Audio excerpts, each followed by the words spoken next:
يوم يعض الظالم على يديه يقول.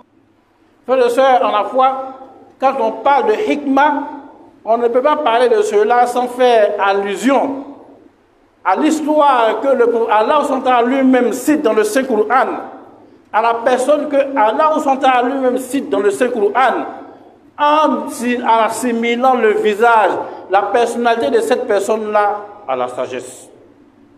Allah parle de qui? Il parle de Luqman. Il dit وَلَقَدْ آتَيْنَا لُقْمَانَ الْحِكْمَةَ أَنِ اشْكُرْ لِلَّهِ وَمَنْ يَشْكُرْ فَإِنَّمَا يَشْكُرُ لِنَفْسِهِ وَمَنْ كَفَرَ فَإِنَّ اللَّهَ غَنِيٌّ حَمِيدٌ. Allah dit, nous avons effectivement donné à Luqman la sagesse. Sois reconnaissant à Allah, car quiconque est reconnaissant n'est reconnaissant que pour lui-même. Quant à celui qui est ingrat, en vérité, Allah se dispense de tout et il est digne de louange. Allah dit donc, frères et sœurs, on la foi dans cette parole, que c'est lui en réalité qui a donné la sagesse à Luqman. Luqman, frères et sœurs, en la foi, n'était pas un prophète.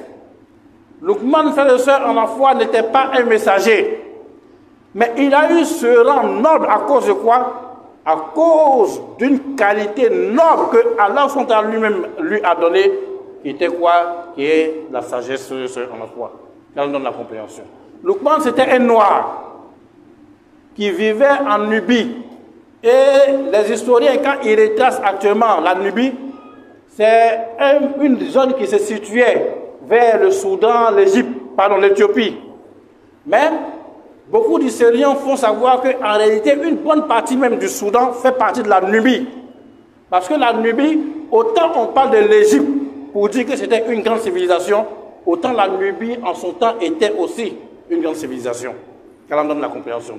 Et Luqman faisait partie de ce peuple-là, c'était un noir. Allah l'a élevé, pourquoi? À cause de la sagesse qu'il avait. Allah l'a honoré à cause de cela. Allah l'a mentionné dans le Saint-Coran, rien qu'à cause de la sagesse qu'il lui a accordée. Allah donne la compréhension.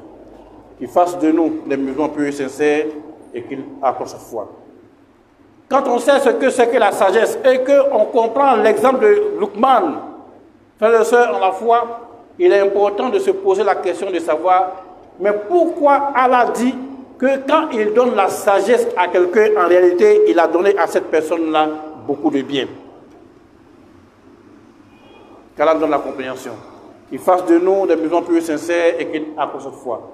C'est parce que, frères et sœurs, en la foi, la sagesse renferme beaucoup d'avantages.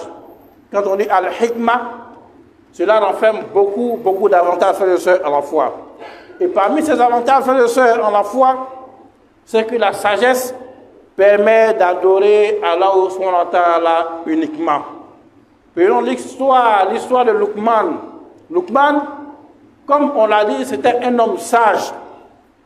Luqman, il adorait rien que Allah subhanahu wa ta'ala et il enjoignait à son fils d'adorer rien que Allah subhanahu wa ta'ala. Ya bunayya la tushrik billah inna shirka la zulmun azim. Il dit, oh mon fils, n'associe aucune autre divinité à Allah, car en réalité le fait d'adorer autre que Allah, c'est une grande injustice vis-à-vis de Allah subhanahu wa ta'ala. Allah donne la compréhension. Pour dire, frères et sœurs, en la foi, qu'on peut en arriver même au monothéisme, à l'unicité de Allah subhanahu wa ta'ala, à travers des réflexions sages. On peut, en tant qu'homme, se dire, mais je vis dans une société où nous, on adore les barigots, on adore les fétiches, on adore les bois. Mais on dit qu'il y a quelqu'un qui a créé tout cela, qui s'appelle Allah. Pourquoi ne pas l'adorer uniquement au lieu d'adorer les fétiches, au lieu d'adorer les marigots? Parce que quand on posait la question à Luqman de savoir, mais qu'est-ce qui t'a donné cette sagesse? Luqman citait généralement trois choses.